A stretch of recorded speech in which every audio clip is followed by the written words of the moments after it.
World Development System. Summary.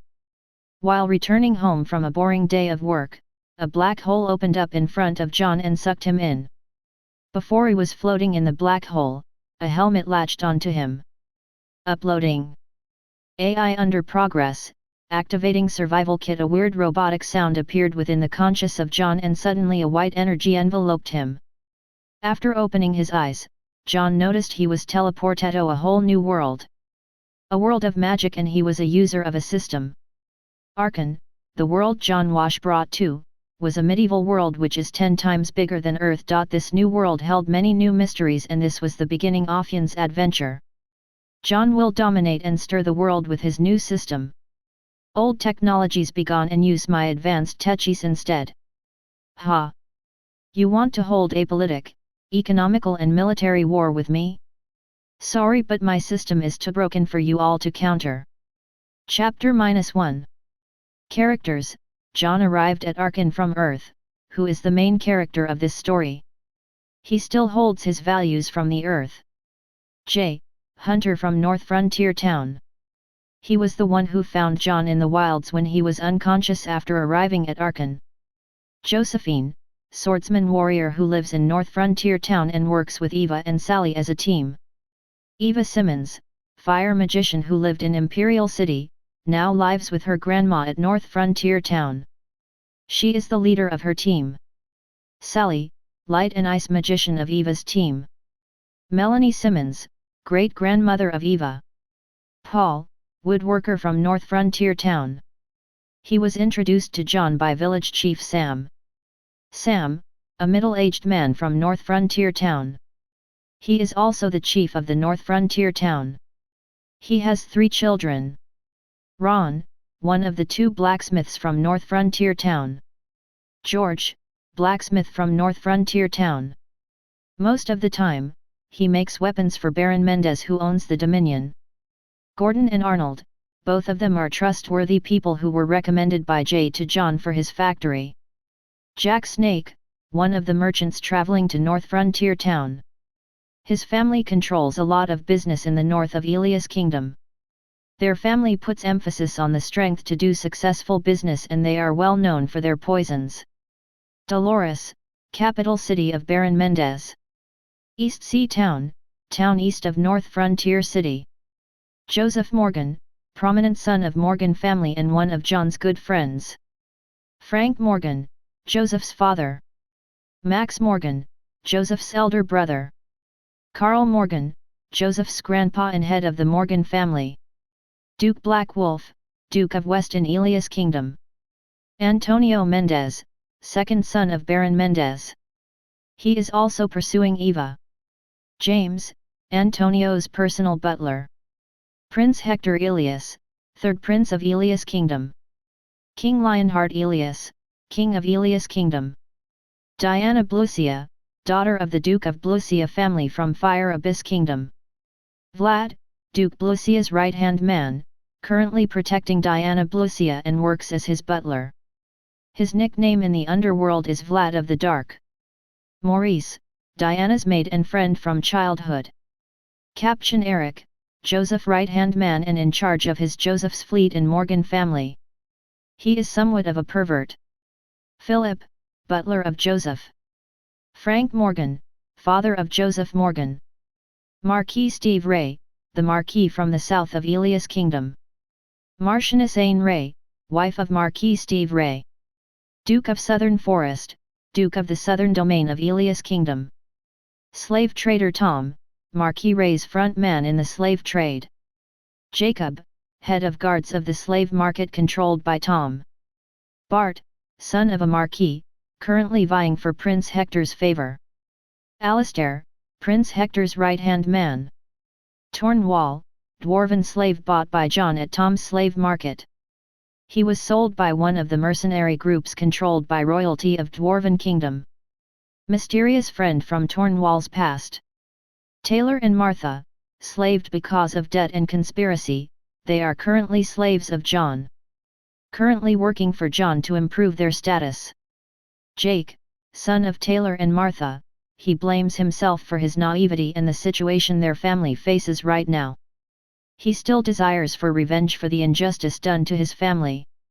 Her Highness Cecilia, one of the wives of Lionheart Elias. Alan Lopez, Knight Captain escorting John's group. Lore family, personal weapon makers of the royal family. Lukov Elias, second prince of Elias Kingdom. The New Year incident of Red Lake City took place 7 years ago. It was executed by Lukov Elias. There are a lot of rumors going on why it happened.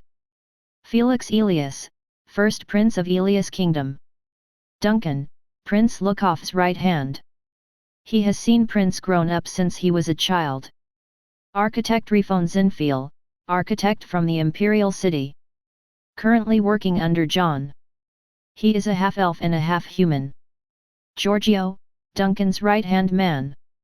Heath, old acquaintance of Melanie and Vlad. Redbeer, Tornwall's assistant. Diril, Vlad's subordinate. Glenn Blackrose, professor from Imperial University. Professor Haig, old age professor from Imperial University.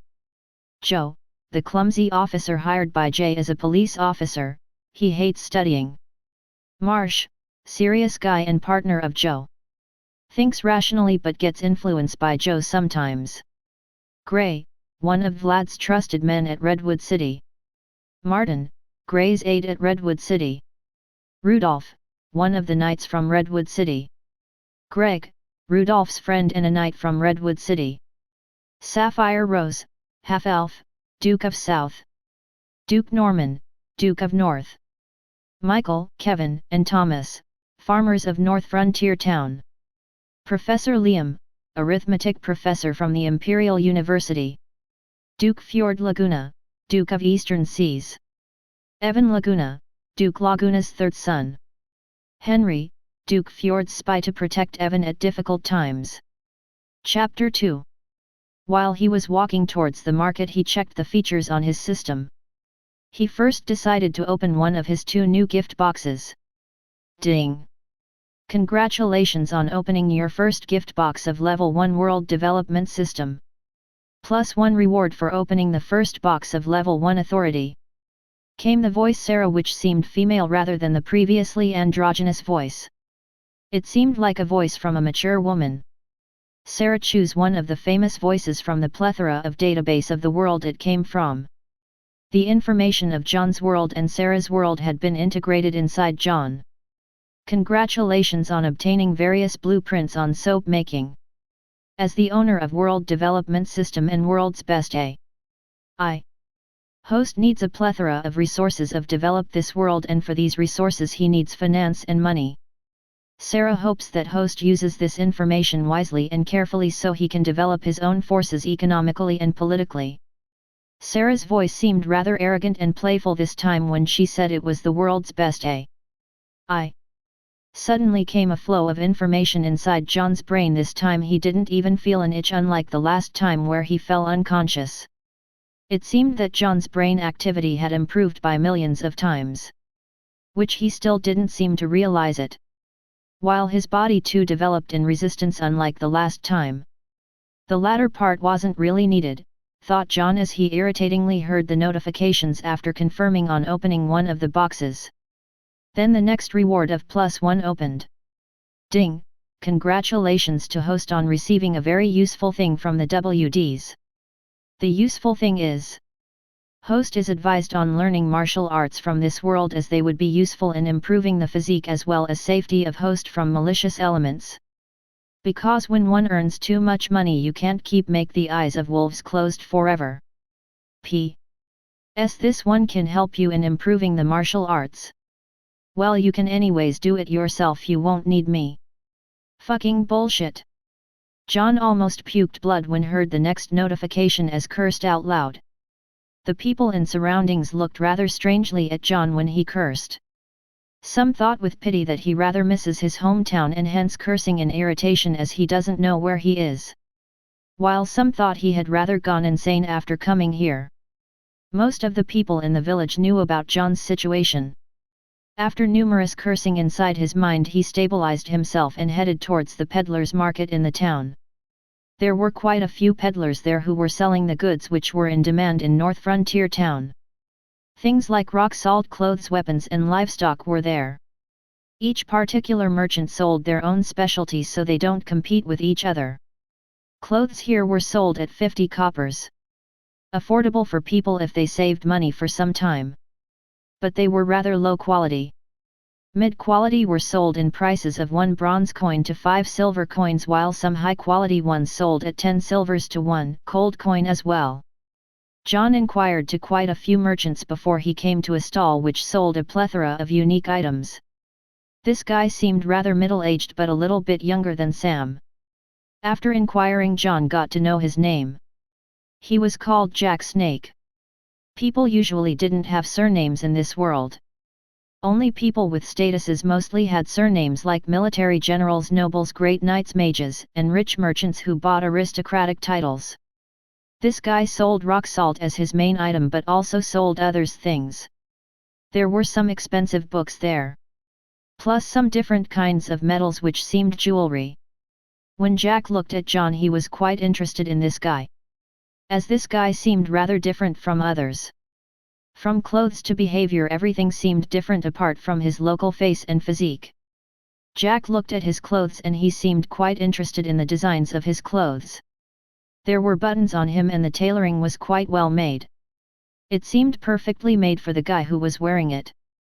The clothes seemed to have a new idea and were thought creative by Jack. However, he tried his best to hide his surprise and not show it on face. John came to Jack and asked the prices around his stall. Rock salt was quite expensive if it came to commoners. However, people still bought as they were one of the needed items.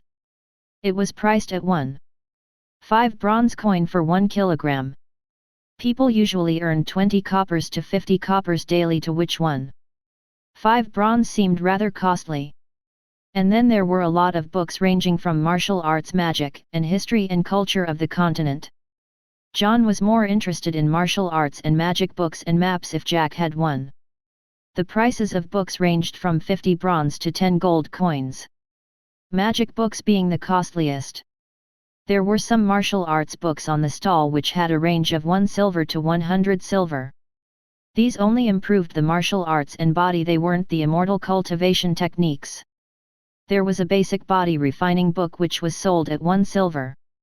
It was a very basic book which people had access to from the ancient times. It was unknown who wrote this book. There was a 6 senses body refining book which sold at 10 silvers. The user needed herbs and animal parts to completely make utilization of this book. There was a book named Flower Sword Technique which was at 15 silvers. There was also a 1 sword style. There was fencing sword style for knights. Elias military boxing, hunting, archery, trap books, and other techniques which were available. John was pretty much interested in all the books over there along with magic books. He first made an offer to Jack. Jack, for how much would you buy my clothes if I were to sell it to you? To which Jack made his first offer. Well, they are quite unique. I think I can buy it at 1 gold coins. After bargaining for a few minutes, Jack agreed to buy his clothes at 10 gold coins after looking at them carefully, and as this was pretty much his bottom line, as he didn't know the market prospects of this new type of clothing, but he still believed they would be quite popular with people. People usually didn't have buttons or use belts or small ropes on their pants on their clothing to make them fitting. He intended to research these buttons, sewing method, and zips to make the most value of these clothes. Then John bought out his wallet and showed Jack, trying to get more money out of him. This time Jack bought his wallet at the price of 5 gold coins. He believed that aristocrats would anyway spend money on good-looking and unique things. John had lost his cell phone and suitcase when he got sucked in the black hole. However, he still had his wallet and handkerchief inside his pockets. So he thought of selling his wallet after taking out its contents. Then John bought all the martial arts books from Jack. Jack was quite surprised from John when he bought all of these books. He thought people would at most buy 2 to 5 books to learn martial arts. However, this guy all the martial arts 15 books once for 3 gold coins. John then bought a set of local clothes from Jack for the price of 20 silvers to replace his old clothing. John then started inquiring about other information from Jack. He got to know that this was the domain of Baron Mendez. However, he pretty much ignored North Frontier Town as there wasn't much yield or commerce. He usually sent his knights to collect taxes every 3 months from people living here. He owned 2 big towns in south of North Frontier Town and 5 surrounding villages at southeast and southwest of the North Frontier Town. While there was also a port town at southeast, but it was hard to maintain because of frequent beast and monster attacks. So Baron had 9 places under his control. Taxes were pretty much exorbitant according to John. Taxes here were 80% of yield and profit on sales. Kingdom would usually take 50% from its vassals, while vassals were free to place their own taxes, which was between 15% to 40%. Baron charged 30% as he knew if he charged 90% taxes, masses would pretty much come in revolt and he would be in jeopardy politically, so he tried to squeeze as much as possible from the masses without touching their bottom line. The aristocrats usually charged the highest 40% taxes, i.e. 90% in their big cities though. The kingdom retained its control over its vassals via its order of knights and order of mages and its court magicians who were archmages. The hierarchy of aristocrats were from low to high. Baron, Viscount, Count, Marquis, Duke, Grand Duke. And then their honorary titles as well as title for knights and mages who did meritorious deeds in wars. Aristocratic titles could be bought as well from the kingdom and its vassals by merchants. Baron Mendez's domain was just a small part of Elias' kingdom. The kingdom was 500 times bigger than Mendez's domain. The total area of barons was quite good at 20,000 km. People here usually exploited land via farming, hunting, or fishing. And main focus of their research was in magic and arms. Country allotted most of its funds on magic and arms as they thought it was more important to retain power. Country had a seashore at its northeast and southeast side. However, sea was only exploited for its fishes like in rivers. Or there was small maritime trades to reduce traveling times or bypass poll taxes at borders of other aristocrats. Sea was rife with pirates. Most of the times it was privately hired by aristocrats whose personal interests were infringed by other aristocrats, or sometimes they were looking to target merchant vessels to make a quick buck. As Jack was talking, he warned John he should be aware of aristocrats if he made too much money and was unable to protect himself, as he knew about these things from his family experiences. Jack had policy of making relationships as it was always helpful when it came to future. So that's why he gave him the warning. John understood that he meant well from him, so he nodded his head. Later John asked Jack about prices of magic books. How much for the basic magic books of water, fire, wind, earth? It would cost you 3 gold coins. However, you should first determine your magic elements before buying these books, said Jack. Jack thought it was better to make a good professional relationship rather than a one-time profit from his customers, so he advised him against buying all these books. Magic had various elements. They included fire magic, water magic, wind magic, earth magic. These were the basic magic elements. Then there were unique elements as well.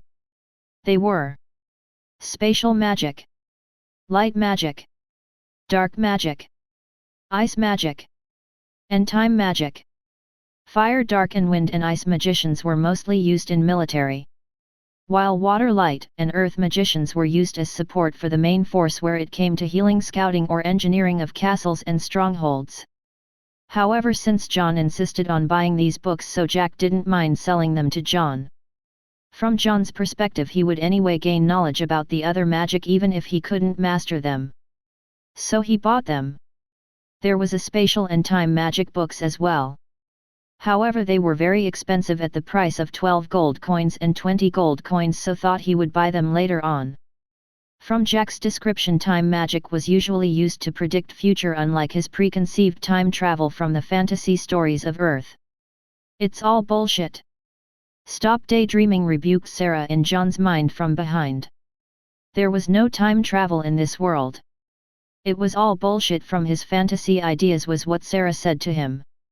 Sarah's background commentary further irritated John. This time he controlled himself from cursing unlike the last time.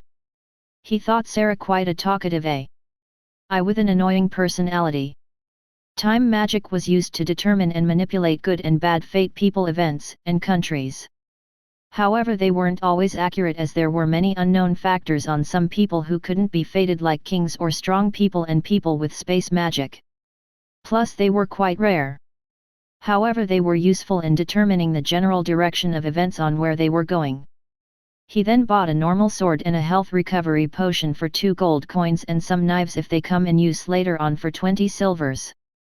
Jack gave him a free poison vial as he felt good about John. This was his family's own breed poison, modified over the years by generations of his family.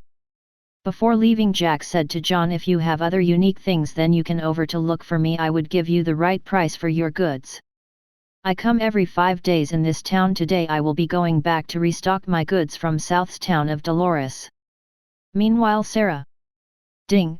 Congratulations to host for earning 82 points from 700 experience from the following trade with a potential business partner.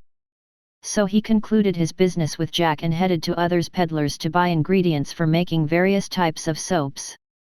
He was going to use both animal fats, live vegetable oils, and potash for making soaps, this time with a lot of flavors. He confirmed here that soap making was quite a lucrative business, with each soap selling for more than 50 silvers to 1 gold.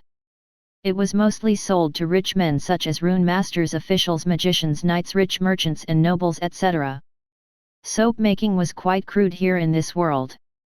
So he used 3 of the 100s of methods available from the blueprints inside his brain. 1. Melting and pouring method. 2. Milling method. 3. Hot process. He decided to make lye by himself so it doesn't get discovered others. He then went to the town's blacksmith to buy molds for the soap. He also thought of branding his soaps so it doesn't get copied by others easily, so he told them to make a design of a flower from his previous world. It was rose, as he thought woman would like such type of soaps, so he the design on a paper and showed it to them to make it. Meanwhile, he earned 60 more points and 500 experience points from other trades. 142 points collected, 1200 EXP.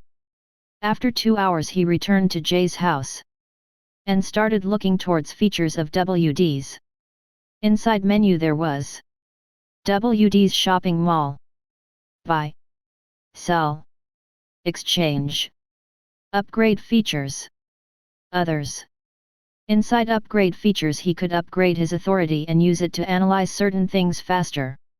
In buy he could buy technologies available at the moment. In sell, he could sell his experience gained for W.D.S points star. In exchange, he could buy go for gambling features, i.e. selling experience for gift box. But sometimes he could get a dud. So it was pretty much gambling. It had small, medium, and big gift boxes for 1,000, 10,000 and 100,000 experience respectively. In W.D.S shopping malls, there were special time-limited offers which sold restrictive items at exorbitant prices.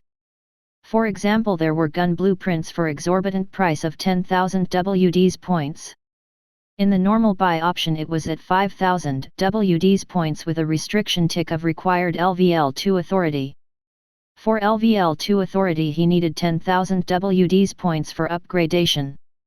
However, after looking at the technologies available inside he was quite excited. There was cars, weapons, modern luxuries, and home appliances. There were also future tech which was not there even in his own world as well, like VR and simulation system or helium-3 reactors. They required various levels of authority. After that he decided on learning all the martial arts techniques which he bought from Jack Snake. Out of all the techniques, 1. Body refining technique and 2. Six Senses body refining book was the most useful.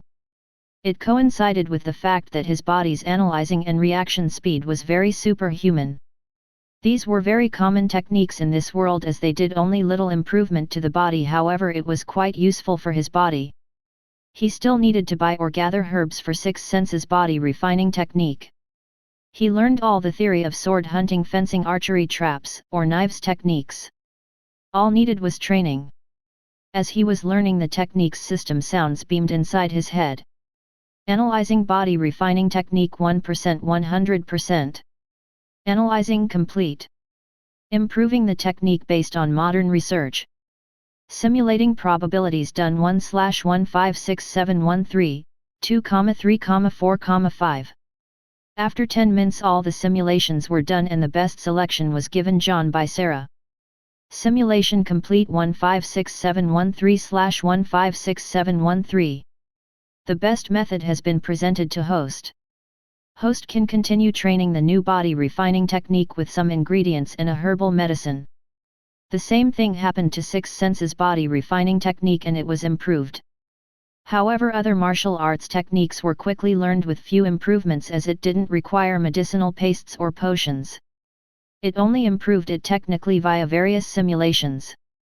And hence he later started practicing and improve his timing of techniques executed, whether it was boxing, fencing or martial arts. He was improving at an extremely monstrous speed which he didn't realize while he thought it was quite slow because his physique limited his training speed.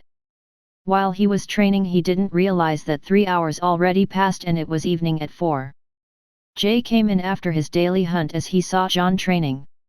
He was quite astonished by the moves executed by John as they seemed quite proficient, effective and flawless in his eyes. The little changes which Sarah and his brain made were quite while he thought, wasn't it obvious to change and improve flawed parts? It actually came from John's instinct which John didn't realize. It may have been the effect of XL380 integrating with John. As Jay came in he asked John, "You are training quite enthusiastically today. How did your day went in the market?"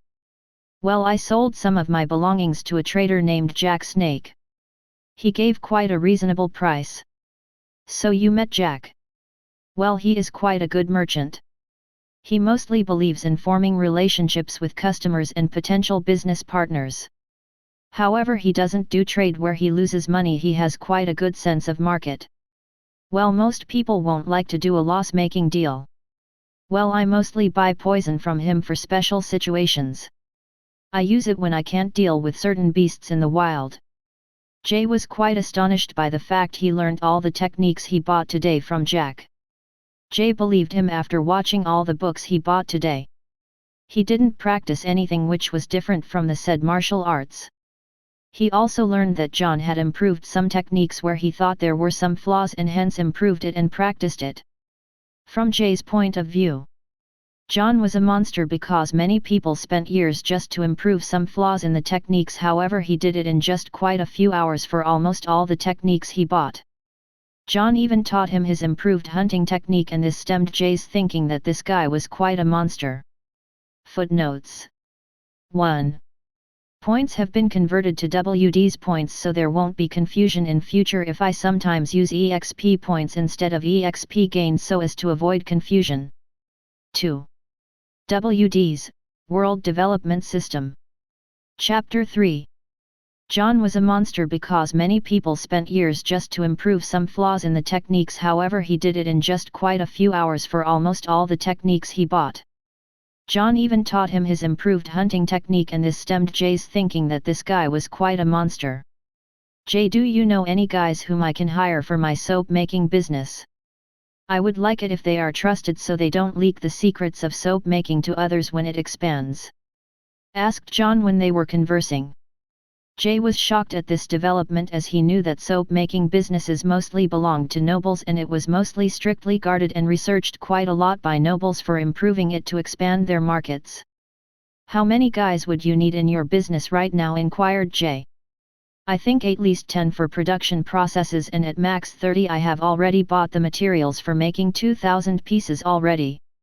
Then I would also need a place for a factory to make my production efficient." John replied as told his plans to Jay. There was no concept of factories in this world where certain people did certain processes to increase the production and quality of the products. By factory, Jay thought he just needed a place to make soaps. "Well, I know some trusted guys who can help you in your business. I would introduce them to you as they can be trusted. They are 7 guys from the village, but I don't think you can get 30 trusted guys though. You have to handle how to make your production a secret from prying eyes. Because people will start looking the products after it hits the market by hook or crook. I think you should be well prepared when it comes to your safety. However, you can ask village chief for help if you need, guys, said Jay. John thought for a while and agreed to his proposition as he didn't knew most people in the village. Do you know where the pharmacy is? I wanted to buy some ingredients for making a medicinal paste AMD potion for myself, asked John. Well, there is one pharmacy here at North Frontier Town. You might get your ingredients there if you go there. We should first visit Gordon Arnold and others since you want to start your business, said Jay as he hurriedly took him to the pharmacy. While Jay had gone the other way to Sam's house to discuss something and arrange for his business.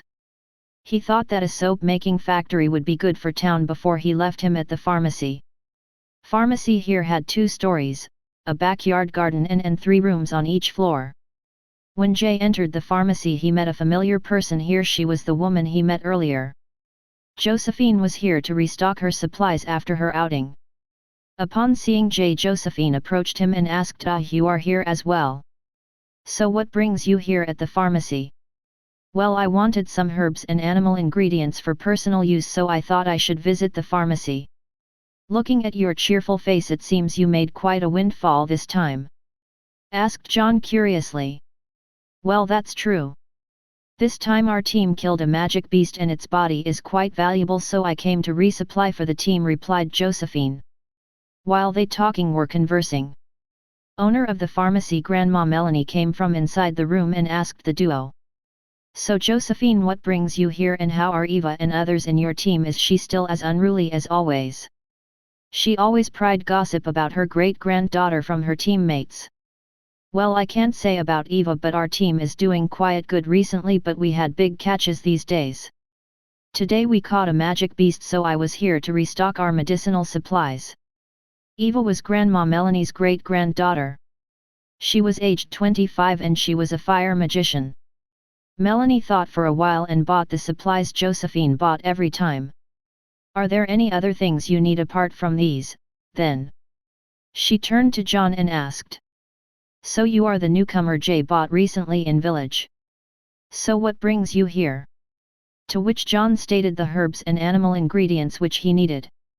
While looking at the pharmacy, he saw that there were numerous books here at the pharmacy, so he asked Melanie in a very enthusiastic tone, Grandma, I see that you have a lot of books here. Do you mind if I take a look at these books and learn some things about medicinal herbs? Just as Sam said, you were someone who likes books a lot. Well, Sam already informed me about your situation, so I expected you to come here with that request. Well, I can take you as a disciple, however it depends on yourself and your learning capacity. I wished that granddaughter of mine was like you, who took interest in pharmacy and podiwondering knowledge instead of becoming a combat mage. Her fire magic would have been so much useful in controlling temperature when making medicine and potions. Well, go ahead and read the books you like on the right shelf beside the potion shelf. They have basic herbology. You would have to come here in morning every day for 2 hours after your breakfast at 9 a.m. In return you would help me in making medicine, said Melanie. Melanie might look like she was in her 60s, but she was already 126 years old. Magic and medicinal potions here were quite useful for people here to increase their longevity.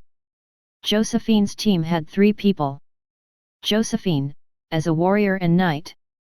Eva, as fire magician dealing high damage. And Sally, the light magician for healing. It seems almost everyone in the village knows about you. Last time I didn't hear you, so what are your future plans in the village? Asked Josephine. Well, I intended to start a soap-making factory here in the village and start selling it for a business, John replied without much thought. To which both Grandma Melanie and Josephine showed a slightly shocked expression. Interesting, maybe I struck gold this time in finding a disciple, thought Grandma Melanie. In her opinion, very few people knew soap making. While Josephine didn't care much about it apart from her initial shocked expression. After thinking for a while, she said to John. If you need help in future, you can contact me. No, you will certainly need our help in future after you start your business, so contact me. We will see you both later. Josephine smilingly said and left hurriedly with her supplies. Grandma Melanie left for her laboratory to make potions and said to John before leaving, "Okay, you can go to look for the books over there and your herbs and other ingredients are over here in the basket. It would cost you 80 silvers. You can leave after reading." John then paid for his goods and nodded hurriedly. John then started moving towards the shelf and then started looking at the books one by one. Reading book, basic types of herbs 1%, 2%, 3%. 100%. Reading book, basic features and uses of various wild herbs 1%, 2%, 3%. 100%. Artificial breeding and evolution of herbs 100%. This way. 1 hour passed and then John read half the books over at the shelf. Then told Grandma that he had an appointment with Jay, so he left in the evening. He then came to Sam's house and then everything was then decided on how to start tomorrow. He gave him permission to use some open lands in the village which were currently not in use after hearing from Jay that John needed a place for factory. Sam promised to bring 10 guys on the site next morning at 11:30 p.m. as John said that he had to go to Grandma Melanie's pharmacy to learn about herbs. John agreed to pay people 50 coppers a day as their daily wages to the people working in the factory. Sam was always in a dilemma on how to employ the guys in village with good paying jobs, so he saw the soap factory as an opportunity to develop the village and villagers at least.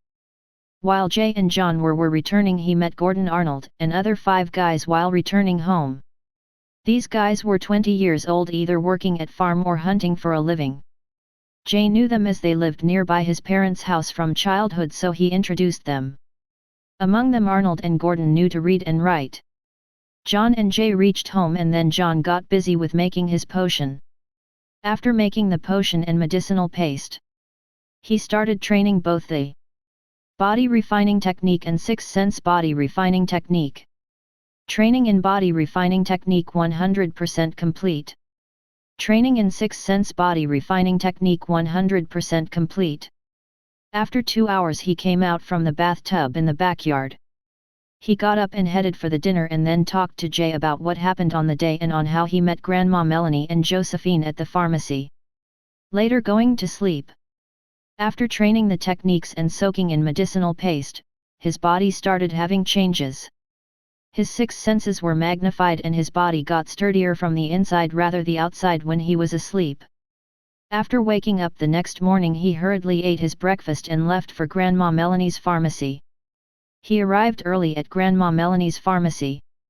When he met Melanie at the pharmacy, she was quite happy with John's enthusiasm on learning about herbs, medicines and potions.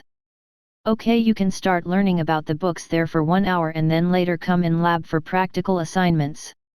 You see, medicine and potions aren't all about theory, so one must simultaneously learn both theory and practical applications." After taking the instructions, John directly headed to the shelf and started reading all the remaining books. He finished reading all the books in 50 minutes. All the flaws have been identified inside all the books. Ready for improvement. Host is required to confirm this collection. Confirm. John selected. While Sarah started analyzing all the books and the flaws in the books were first identified. 18 hours remaining.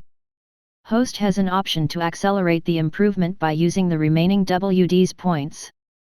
It will take 20 W.D.S points to accelerate all these books by 100 times. John thought that it was not a bad idea to accelerate if it only took 20 points to accelerate by 100 times. So he chose to confirm it. Upgradation accelerated, time remaining 18 minutes. Quite wasteful in my very honest opinion.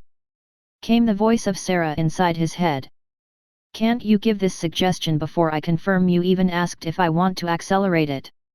Arg, I feel like I'm getting more retard as I converse with this I thought John inside its head before noting down a mental note that he would never be fast when it came to offers from Sarah. As a profit, or I mean as a service-oriented I believe host should know all the offers provided by the system before giving personal opinions. Later on came the voice of Sarah. As he was reading the books from the first floor came a woman with black purplish hair. It had a shade of purple at the tail end of the hair. She had a white complexion. She wore a purple one-piece which cut aside of the legs for more flexibility. On it she wore a silver armor with runes. She also wore silver pauldrons. On her hands were long white gloves reaching till the pauldrons. On wrist it was slightly purple like bracelet design, and on fingers it was black like rings design. Gloves were black in a circular shape on the end where it reached the pauldrons. She wore silver leg guards with long white socks reaching her thighs and white shoes. On her hand was a long magician wand which was 6 foot in height. It had a crystal ball on its heads, and it had various other metals and jewels inserted below the crystal ball at its base. She was of the height 6 foot Oswell. Her age was 25. She was quite a beauty with full chest. This woman was Eva, who was mentioned earlier yesterday. Her full name was Eva Simmons. Same was true for Grandma Melanie. It seemed as if she was prepared for going towards the forest again like her party members. She saw that someone was reading the books and decided to approach him. She never liked books, so she pursued her training in fire mage training at Imperial Capital when she was younger. However, she still had basic knowledge on herbs and all, as she studied it all since young age. Her parents died at a young age when they were out on a mission. She now lived with her great-grandma Melanie, who lived at countryside in North Frontier Town. Her grandparents and uncles lived in Imperial Capital. She approached John and said to him. John already noticed her presence when she came down and started concentrating on the other books he had left. So you are John who Josephine talked about recently. I heard yesterday from Grandma that you were possible new candidate for the new disciple, said Eva. It is quite an honor to be remembered by a beauty like you. Actually, the thing is, I hope to learn about pharmacy and potions from Grandma Melanie. At first I was only interested in reading all the books which were on the shelf here when I asked her. Then Grandma Melanie, who had heard my situation from Chief Sam, thought about taking me as her disciple. Replied John smilingly. Like most women who like compliments, Eva too was happy from John's compliment. You have quite a glib tongue, said Eva smilingly. Then she said in serious manner to John, anyways, you shouldn't waste your time on pharmacy and potions. Just understanding and learning all these will probably take a year for you. While they were conversing, Melanie came from inside the lab and said very angrily to Eva after hearing their conversation. Hey, don't discourage my new disciple already. How will you compensate me if he runs away? If you don't like it, don't make others hate herbology as well. Humph. As for you, John, come in the lab for practical experiments on how to make medicines first. I mean, just look at all these books. Okay, let me just ask few questions from the book you are reading, then both of you will realize what I said was correct, said Eva in a teasing manner to Melanie and John. How is the poison from twin-tailed snake neutralized? As she continued to ask her question, John thought that he should go along to play this game between the grandma and great-granddaughter. From her question he understood she wanted to embarrass her grandma and him, which will lead to an awkward situation. Twin-tailed snake's poison need a matured foxtail grass, a 10-year-old ginseng, and a cup to magic tiger's blood. The 3 of them have to be refined together in the ratio of 2:3:5 for 15 minutes at 60 degrees Celsius according to this book. However, its effects can also be improved by using blood red flour instead of tiger's blood at the ratio of 2:3:3. However, this improvement is just my own hypothesis, replied John in a natural tone. This answer surprised both of them. While one was happy, other wasn't happy at the answer as it was correct. Later she asked question on how do you cure the acute pain caused by the bites blood honey bees. One would need ice cold flour, blood neutralizing poison, tears of a snow leopard, and dews of moon flower. They would need to be refined in the ratio of 3:2:1:2. Instead of using blood neutralizing poison, we can also replace it by black mist flour at ratio of 3:1:1:2. Using this would lessen the pain and costs incurred when making the cure of pain for blood honey bees, replied John in a natural manner as if it wasn't anything. This time again Eva was shocked while Grandma wasn't. Eva realized she faced a hard nut to crack this time. However, she didn't believe he would know all the books here. And consecutively she asked him 8 more questions, to which John replied accurately, plus improving their details. Eva could only accept this situation as her defeat and glared at both her grandma and John. Figuring out that she was again here to foil her plan to get a good disciple, she decisively said to John and Eva. She was quite afraid that John would scared of repeated questions. John, you go inside the lab and wait for me, and Eva, you should go to meet your team. Aren't you running late already? Okay, I will take my leave, Miss Eva, John said in a cheerful mood. Though Eva was quite irritated, she wasn't angry at John, but she still wanted to ask him more questions, but she couldn't, at least right now. Humph! Eva humphed in anger and left. As she was leaving, she tripped her leg and was almost fell down. John saw that she was going to fall down, so he immediately caught her from behind so she doesn't fall down. When both of them stood perfectly up, Eva was quite red on her face because of the awkward situation, but she was still angry. Before she left, she still thanked John as he helped her when she was going to fall down. John, it seems you have quite a good memory, and your foundation theory seems quite solid when you offered alternatives to the medicines which were there in the book, as the nature of the elements matched the original ingredients or were at least close them when concocting medicine. Have you earlier learned pharmacy and poti wondering somewhere else? Even I am quite astonished by your current level of basic knowledge in pharmacy, asked Grandma without bothering Eva, as she was quite happy at her acquisition of a brilliant new disciple. No, I only learned about pharmacy from some books from Village Chief and then here at Grandma's pharmacy. Actually, those alternatives were only my hypothesis after I completely read all the books from tomorrow and today. I didn't think my alternatives were good enough, so I only wanted to see your reaction and opinion on my alternatives. This time she was even more shocked, unlike the last time. In her opinion, even the most formidable genius on Arkan would at least need 10 to 20 days to have a full understanding on all the books over here. However, she still doubted he was a pharmacist in his previous profession. Sighing, John didn't bother clearing her misunderstanding, as he knew he really couldn't clear her understanding. He could only clear her understanding after showing memorizing talents to her. At first she gave him simple experiments which he did precisely to the point without doing a single mistake after calculations made by his brain. He didn't even need Sarah's help. While he was experimenting, she asked him various questions on basic pharmacy knowledge, to which he gave precisely right answers without even blinking his eyes while simultaneously doing his experiment. When she asked him questions about middle pharmacy and advanced pharmacy, he couldn't give answers about them. This time John was quite embarrassed about not knowing the answer, which the grandma didn't mind. However, he still understood that she was testing him if he lied earlier. This time she was convinced that she either acquired a genius or a professional who was dabbling in basic pharmacy for a number of years. After some time, notifications sounded inside his head. Ding! Congratulations to host on integrating and improving all the books on basic pharmacy from Grandma Melanie. To Grandma's surprise, John was very good at applying theoretical things practically and controlling the outside factors like fire ratio of ingredients, and determining age and value of ingredients and how it could be best used when making medicine. Grandma Melanie had actually acquired these skills after who knows how many experiments and concocting of medicine making and poti wondering. While John seemed like a natural at doing these things, he even improvised on some of the practical skills used for medicine concocting and poti wondering. Chapter 4. Grandma Melanie had actually acquired these skills after who knows how many experiments and concocting of medicine making and poti wondering. While John seemed like a natural at doing these things, he even improvised on some of the practical skills used for medicine concocting and poti wondering.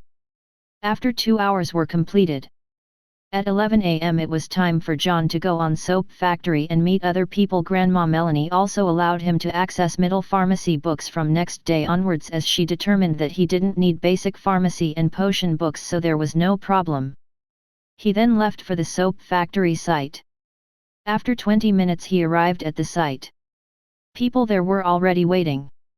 Sam J. and others were there and were having some serious discussions. It seems they were talking about agricultural yields this time, and there were problems this time.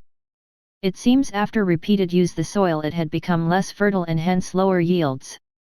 People mostly sowed wheat, as it was the staple food of people on this continent in Arkan. After John arrived they stopped discussing about yields and instead focused on the present issue. The place here was quite big. It was around 3,500 sq meters, which was more than enough.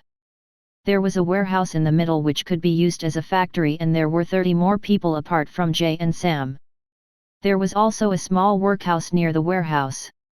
These 30 people included Arnold and Gordon. All the people bought here were young and had age ranging from 16 to 21 years of age. It was good as well, since young people were quite trustworthy. John was then introduced by Sam and Jay to others. They were already informed that their employer was a young man, so they didn't show any surprise. Sam then turned to people and said, "This is John, he will be the one instructing you guys on what to do and how to operate this place. Your salary will be 50 coppers per day as agreed before. I hope all of you will do your work sincerity and make North Frontier Town proud." Jay and others had already bought all the necessary materials here at the factory site, and hence started the Rose Soap Factory in North Frontier Town for the first time. Slowly and steadily John allocated all the required work in 5 batches of 6 people. He would not have to worry for the time being about people spilling the secrets. He had already made lye one of important ingredients for making the soap. And hence for the 2 days he distributed the processes, which included using the molds pots for heating and mixing the ingredients, and then waiting for solidification to these 5 groups. And then 3 types of soaps were finally made. 1. Toilet soaps made using animal fats. These soap used local sweet and acidic flavors which suited soaps. 510 pieces. 2. Bathing soaps made using vegetable oils with 4 flavors of orange, rose, strawberry, cherry. These fruits had similar smell to these items mentioned above. 1120 pieces. 3. Soaps used for washing clothes. 521 pieces. It seemed that an extra 150 soaps were made. Well, it was good news to John anyways. After successful making of the soaps, he decided to give them a bonus of 20 coppers on the 4th day. To which everyone was cheerful. During these days he always practiced his martial arts techniques. After refining his body, he didn't had to face the same problems which he did on the first day. Now he didn't seem fragile, nor did he seem muscular. What you call was a normal build. During these 4 days he always visited Grandma Melanie, and during these 4 she became sure that she had dug a whole bucket of gem for herself after witnessing his talent for herself. Because she was sure that he previously didn't know anything about middle pharmacy books which she had written herself based on her theories long ago, and Pody wondering, so she became sure he didn't know about middle pharmacy from earlier. What shocked her even more was how he also improved some of the potions and medicines of her own books as well. However, after watching his pace of learning, she was very shocked in a sense that it became very hard for her to believe that someone could memorize and understand so much information in such a short amount of time. During these 4 days he learned 3/4 of all the middle pharmacy books, while also making medicines, potions, and doing the personal experiments. Almost all the experiments were right on mark. Chapter 5. These observations were recorded by Grandma Melanie, as she thought they would be very beneficial for her in the future. Plus she was quite pleased that she gained such a genius student. Perhaps John might not know, but she is one of the top 20 potion makers in this continent compared to Court Pody Wonders of Elias. She was here because she liked to experiment in peace. Only potions requiring magic support were sometimes off the mark for John. It seems that he and Sarah didn't have an understanding of magical elements. Eva didn't come home during these 4 days. It seems that her team had visited a nearby town to the east and continued their hunt on the eastern side of the town. This news was delivered to them via a postcard to them. Postcard services are normally used via the Merchants Association. However, many times it won't guarantee that it will reach the destination on time. However, the receiver always gets the postcards even if there are accidents on the road. Merchants get a commission for providing their delivering services. Merchant associations are only located in big towns and cities. Today was the day Jack Snake was coming back to the village to sell his goods. So John thought that he should try to sell his newly produced soaps to Jack and get his reaction. John then left for the market after taking all the samples of his soap to show Jack, as he thought about paying him a visit at the market. After some time he arrived at the market with a bag in his hand. When he arrived at the market, He saw that this time Jack was with a fat man with luxurious clothing and was discussing something with him. He guessed they were doing some business deal. As John approached Jack already noticed him and greeted him in a cheerful mood. This time it's John again this time, so what brings you here this time? This fatty here is Joseph, he is a big businessman in South at Marquis Ray's domain. Joseph was at first surprised with the tone Jack was talking with John because he knew Jack was usually hard to talk to even if it came to family members. He thought maybe John could be an interesting person as he can make Jack talk to him in such a cheerful tone. So he thought he should calmly watch from sidelines after greeting John. Hello, I am Joseph Morgan from Morgan Company. So what do you do, John? Joseph greeted John. I was actually here to show some of my new products from my factory. I thought Jack would give me the right price as I did some deals with him earlier. John replied to Joseph's question. John thought that as Jack seemed to be in friendly terms with Joseph, so it would be bad if he didn't reply to him. So which new items did you bring this time around? I am very much looking forward to it. Your items last time were pretty much useful, especially the wallet you brought last time. A nobleman bought for it quite a price at 12 gold coins. Jack said to John in a very enthusiastic manner with his hands. What surprised Jack, even more, was that when he patted John's back he didn't even make a budge. From John's outer appearance it didn't seem that he was strong, but it turned out differently. He could only guess that John's was at least at the knight level, as he himself was a strong man with a knight's level of strength. Even John himself didn't realize that he got so strong just from 5 days of training. He guessed it was due to his improved body refining method. However, his superhuman computing ability also helped him, which he didn't know. Actually, I started a soap factory here in the village and our batch of goods have been produced recently, so I thought I should visit you today and get a price of soaps from you since you were visiting the village today. Both Joseph and Jack were quite surprised after hearing that John started a soap factory in this small town. Because usually, people would collaborate with big business or nobles and later start the business in big towns or cities. Many times merchants would also get an incentive in taxes as well if they have enough strength. John then opened his bag and placed the various types of soaps in front of Jack. Then both Jack and Joseph took the soaps and then tried to make a value of it. After scrutinizing the product for a while, they decided to use it and then see the effects of the soap. After using the soap, both Jack and Joseph were quite stunned watching the texture of soap and how clean their hands were after using it. Plus the fragrance of the soap just made it better. So the thing was, these soaps made quite a good impression on the minds of both of them. They had already that they will buy these soaps no matter what.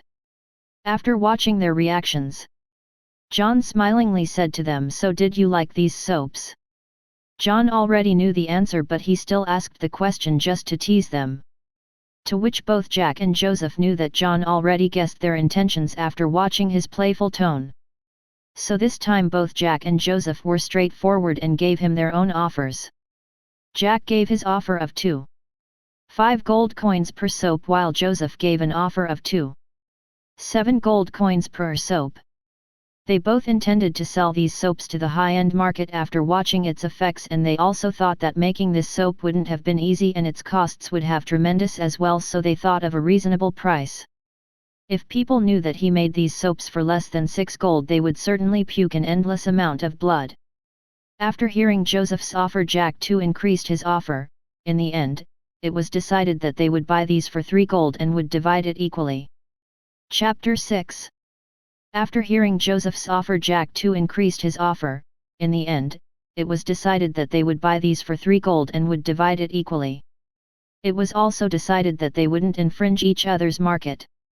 Morgan family business operations were in southeast, while Jack's family business operations were in the northeast. After hearing that there were 2,152 pieces of soaps, the duo instantly became excited, and the first thing they did was to hire a carriage and take it towards his factory warehouse. Before selling them the items, he had one condition for them before selling. He had already decided that since he wanted to brand his items, they must be more presentable so people would like it at first glance. You see, I hope you guys sell the soaps in packed small wooden boxes carved with a rose pattern which was on the soaps. So it becomes more presentable. John said to them in a serious manner. Both of them thought for a while and agreed to him since they thought it would have quite negligible costs compared to the soaps. Okay, it won't be a problem if that's the only condition for buying the soaps, said Jack. As both of them agreed, they first headed to the warehouse in the carriage. After reaching the warehouse, all the workers in the factory loaded the remaining soaps inside the two carriages equally. Both Jack and Joseph checked the number of soaps multiple times so that they don't miss out. Then they went to a woodworking shop and placed their order of making the wooden boxes. After dealing with all the issues, John received a total of 6,450 gold coins from both of them. Ding! Congratulations to host on conducting a trade worth 6,450 gold coins. Reward: 7,500 W.D.S points and 11,200 experience. There are some offers which host would like. John shut Sarah off without even listening to the offer, as he knew she was into her usual habit of scamming him of his points. Before leaving, John bought all the magic and martial arts techniques which Jack brought this time around, which cost him 500 gold. He was most interested in blood refining body technique and martial arts and time and space magic books that Jack bought time around. He also reminded them that they could always come to Rose Soap Factory to place their orders in the warehouse to either Gordon or Arnold. So both of them already placed an order of 5,000 soaps each again for the next time they come again. Joseph had come via the sea in Eastport to North Frontier Town. The seaport town to the east was known as East Sea City. Jack and Joseph became busy with their preparations on handling the soaps, and so all the three guys bowed their farewell. All the parties were quite happy with the deal they made, and hence John's problem of selling the soaps was done. John had also decided to sell his soaps to Jack and Joseph because he thought that those guys had some backing when conducting this trade. So even if some people eye his business, he can at least take their help when the time comes. After selling the soaps, he called Arnold and Gordon to go and purchase the supplies for more soap materials. He gave both of them 50 gold each. He then returned to his workhouse in the factory and took some papers from his cabinet and started drawing some designs with a pencil. He wanted to make the soap machine blueprints so that even if people wanted to steal his secrets, they can't do it easily. After completing the blueprints of the machines, he then set out towards the shops of two blacksmiths for both of them to make various different parts of the machines. After reaching the blacksmith's shop, he headed inside the shop to meet the owner, blacksmith Ron. He was a middle-aged man with muscular features. He was safety gloves on his hands with a mask on his face as he worked on making the armor recently ordered by one of his customers. He wore a white t-shirt and brown half-coat on it, with brown pants. He had brown hair and a fair complexion with a height of 5 feet 11 inches. Inside the shop, there were other apprentices and colleagues doing their own work. After waiting for a while, John got to meet him. He showed him his designs and asked him if he could make the machines with an accurate measure. He looked at the machines' blueprints and then thought that these machines were pretty much manageable. However, he couldn't understand the workings of the blueprints. It was because was only given half of the blueprints. Then he looked at him curiously and said to John in a very serious manner, "I can make them, but it would cost you quite a fortune to make them. Do you have this much to burn on some random machines? These machines would cost you at 500 gold coins, plus I will take an upfront of 300 gold coins for my materials and labor." Hearing this, John became quite overjoyed at the fact that he could begin the process of industrialization in this world without a lot of problems. "Well, recently I made quite a fortune, so I wanted to use some my ideas and apply it in different things." He gave him an answer in a roundabout way, since he didn't want others to know about it too much. Ron didn't bother much about it, as he didn't care if this silk pant wanted to spend his money without thinking. John then gave him all the money up front, however he still warned him that he wanted to the machines with accurate measurements. Ron noted John's demands after receiving his money, as he didn't want to such a fat customer, plus the other guy shouldn't have any excuse to ask for a refund if he didn't like the made product. Then he made his way to the other blacksmith shop and made his order. The other guy charged him 550 gold coins for the other half. He gave him the same warning to him as he did to Ron. The owner of this blacksmith usually made weapons for others and it was quite popular with the people. The owner's name was George. He had a physique of 6 foot 3 inches. He was quite muscular. He was wearing full black and it seemed quite luxurious, unlike Ron. From the patrons, he heard that he gets orders from Baron Mendez and his order of knights and makes their weapons. Although George was quite skeptical at first, yet he still didn't bother about the blueprints and accepted his request. As John was looking through the shop, he also bought a good quality sword from George for a price of 15 gold. John couldn't buy those knight swords as he didn't have a recommendation letter from a high enough authority. In the end, John had a total of 4,800 gold remaining and had a total of 11900 W.D.S points and 15,000 EXP points from all the trades of the past. Now he felt like he was a rich man ready to splurge on the system and take heed to its offers.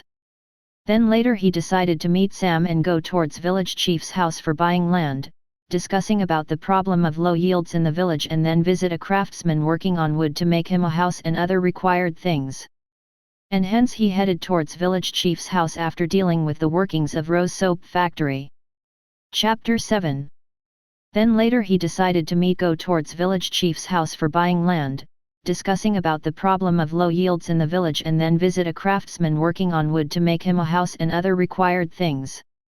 And hence he headed towards village chief's house after dealing with the workings of Rose Soap Factory. After arriving at the village chief's home, there were villagers discussing with him on how to solve the yield problem. Chief's 3 children invited him in when they saw him come here.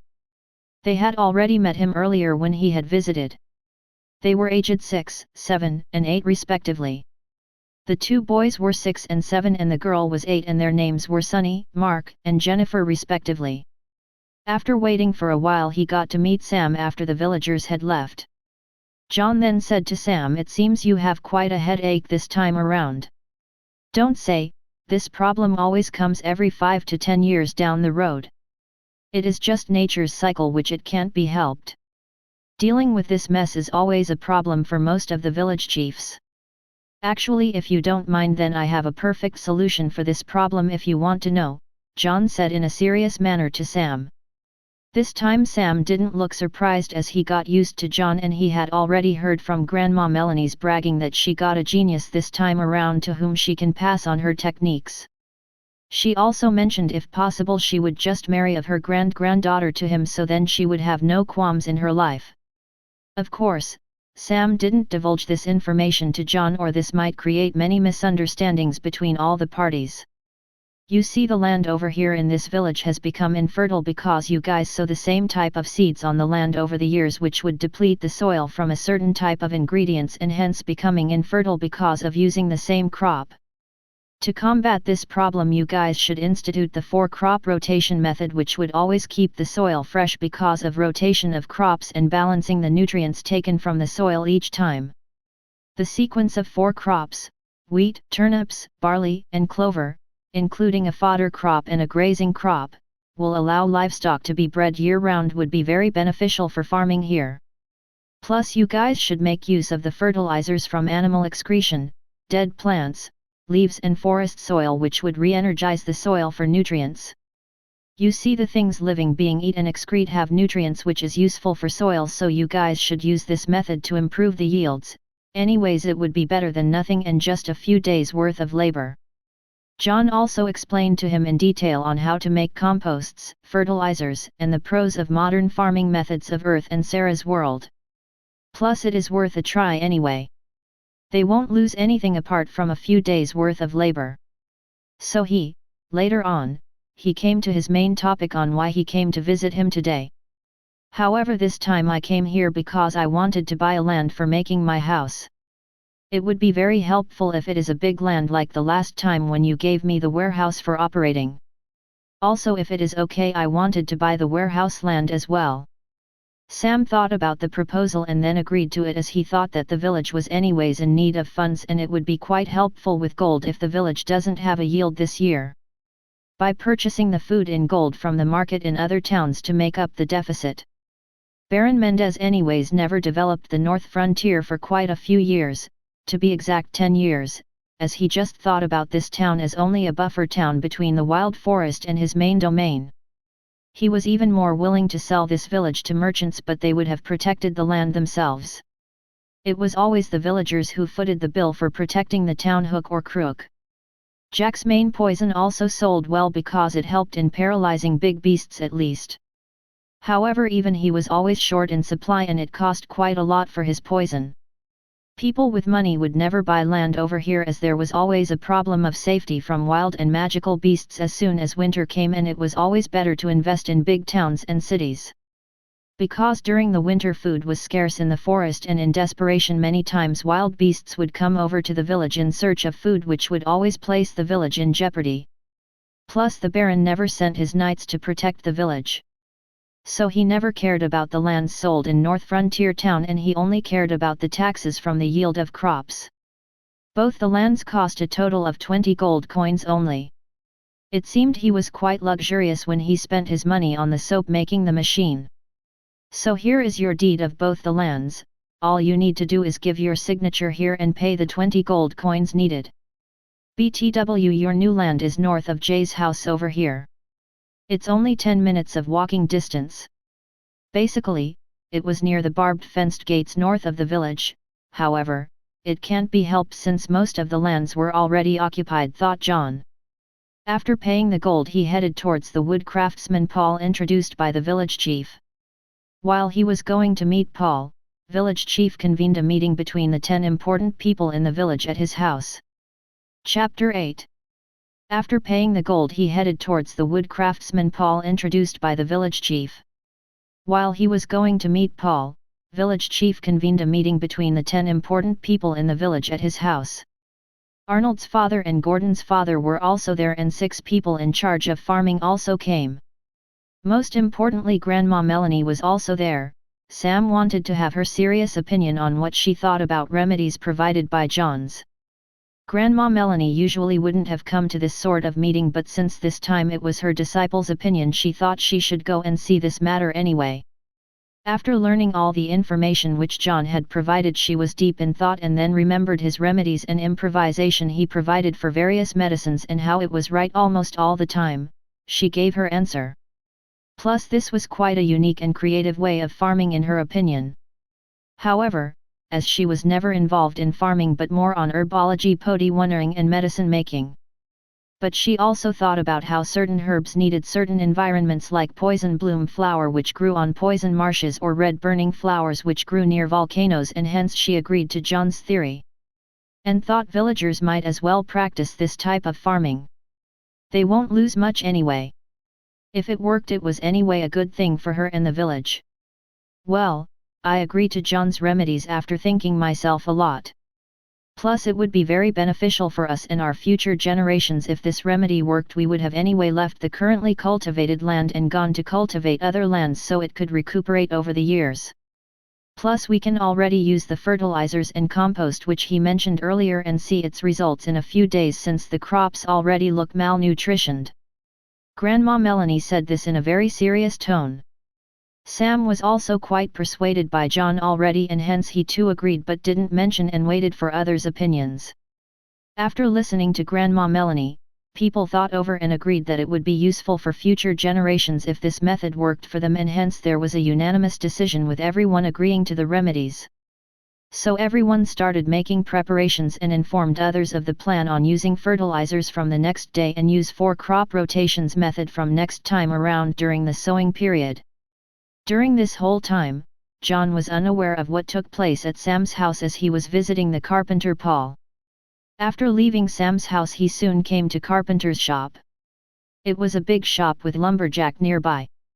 The shop was large in area size and could assimilate a lot of things. The owner of the shop was called Paul. He was in his normal work clothes, assimilating with his co-workers. He had a slightly brown complexion and was muscular with a height of 6 feet. His age was around 30 years old. Paul had quite a jolly personality. After waiting for a while at the shop, he got to meet the owner Paul. John soon laid out his plans on how he wanted to build his house to Paul. He gave him various blueprints of modern furniture and made him make those furnitures. After watching those furnitures, John was surprised that such beautiful furniture can be designed. After watching this, he had an urge to take this guy as his new designer, but the current business came first for him. After watching all the plans, he understood it was a big project with building a 2-floor house plus all the new furniture he just saw. So how much would be the costs and how much time do you think it would take to finish this project? John asked Paul in an inquisitive tone.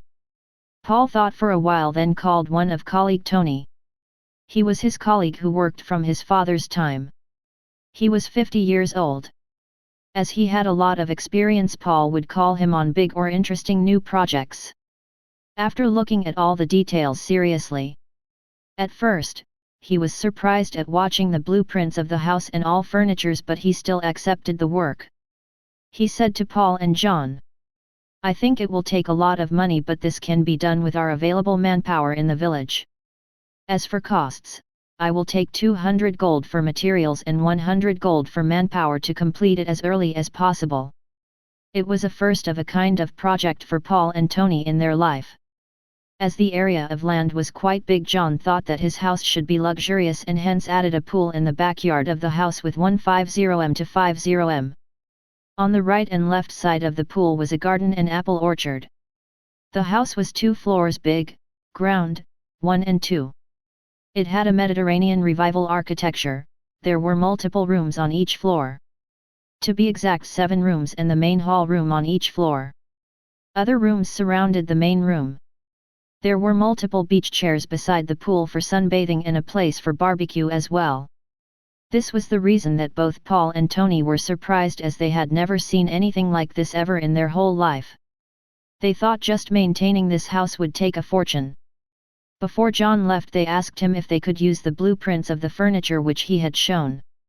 John thought and agreed to it, as he thought if others come to his house they would anyways try to emulate it, and helping the duo would anyway strengthen the goodwill between both the parties. After paying them the money, he left for Jay's house.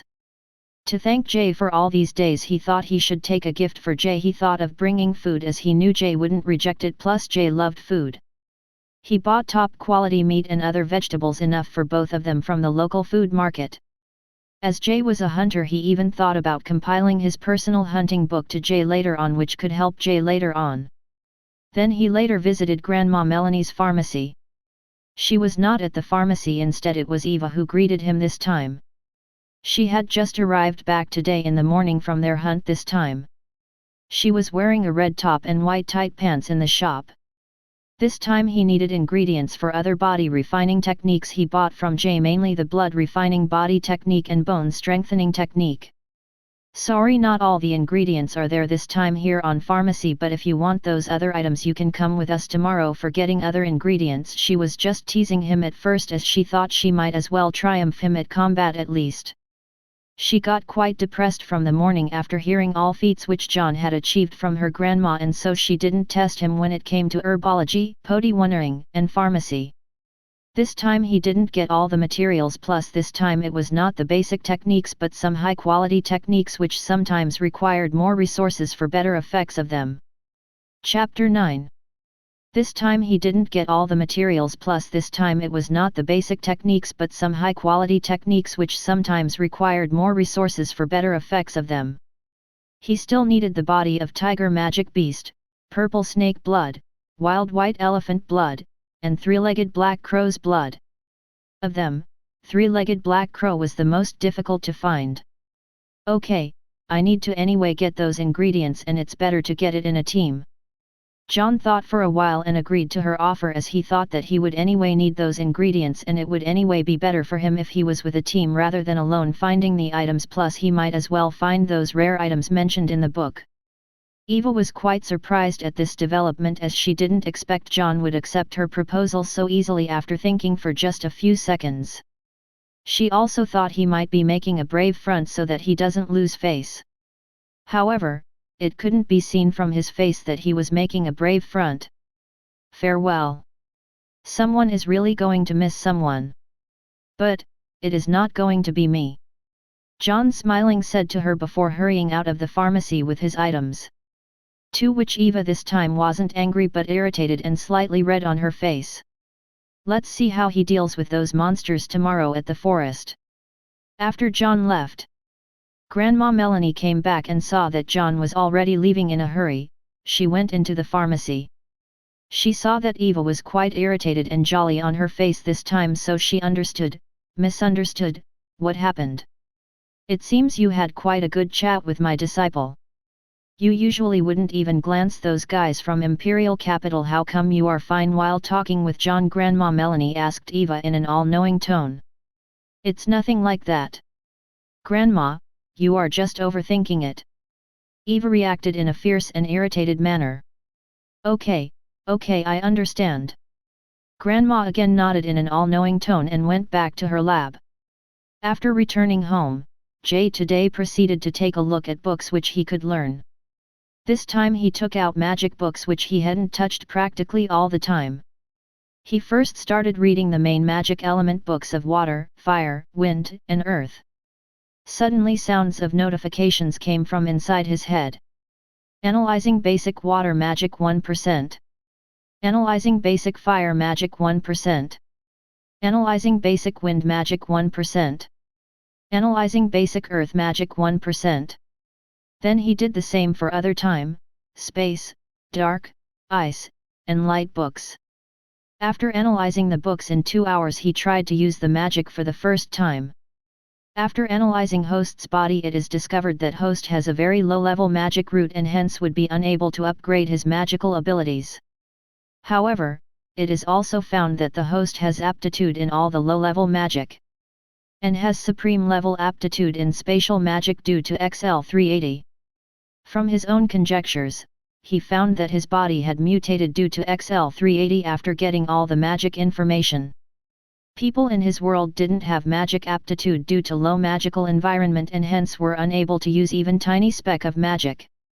This time he also opened the second gift which was left there for a long time. Ding! Congratulations on obtaining paper-making skills. System hopes that the host doesn't reveal the paper or it might lead to other unexpected situations. John was now in a dilemma on whether he should buy gun making or upgrade the system. Then he thought that the gun might be useful, so he thought of buying it. He saw that the prices of gun making had changed from 10,000 points to 11,000 points in front of his eyes. He angrily inquired again to Sarah why the points had changed when he received an answer. It is to be noted that it was only a limited time period offer. A bland tone came from Sarah. You certainly did that on purpose, John thought in an irritated tone inside his head. Although he had 11,000 W.D.S points, he didn't want to spend them after the prices. So this time he immediately chose to upgrade his level authority to level 2 before she could even change the prices. Then suddenly came the notifications. 5 days remaining for upgradation. The host can choose to accelerate. He cut her off before she could even finish her latest offer. Today he decided to make food for Jay which he had bought and hence got busy with preparing the roasted turkey, lamb chops, and chicken wings in a bowl of vegetable soup. After 2 hours of preparation, he made them according to spices available here and went back to preparing the things for tomorrow's hunt. After waiting for a while, Jay came home. Food was already there on the tables this time. He didn't decline as he understood that John meant goodwill to him by preparing the food. They conversed normally in how their day went and had their dinner. The next day he prepared all his supplies and went to Grandma Melanie's house to meet Eva and her team. He gained some points from trading with Paul before. 1400 W.D.S points, 16,000 EXP points. 4,480 gold coins. Chapter 10. The next day he prepared all his supplies and went to Grandma Melanie's house to meet Eva and her team. As he arrived at the pharmacy, it was Grandma Melanie's roar which greeted him from inside after she learned that Eva actually persuaded John in coming with her to the forest for the ingredients he needed for his medicine potion and medicinal pastes. How dare you corrupt my student with your dangerous adventures? Roared Grandma Melanie to Eva inside the pharmacy. This time Eva was quite happy after watching her grandma's angry expression. She always disliked herbology from her young age and hence her repulsion to anyone studying it as well. She even thought she should bring that nerd to the forest just to make her grandma angrier. She only smiled at the roar and didn't say anything while whistling and packing her supplies for her travel in the northern forest as if she didn't hear anything. After coming to the pharmacy, John first greeted Grandma Melanie, who had a very angry expression on her face. John was quite nervous, but he didn't show it on the face. To calm down Grandma Melanie, he promised her that he would make up for this by coming for extra time of 1 hour every day later on. After completing their packing, both Eva and John headed for the northern village gates. Her team was going to wait there. After arriving at the gates, both Josephine and Sally were already prepared. They didn't know about John coming, as it was decided later on yesterday by Josephine on a whim. Sally was 5 feet 10 inches in height. She had long sky blue hair, blue pupils, a full chest. Right on the curves. She had a fair complexion.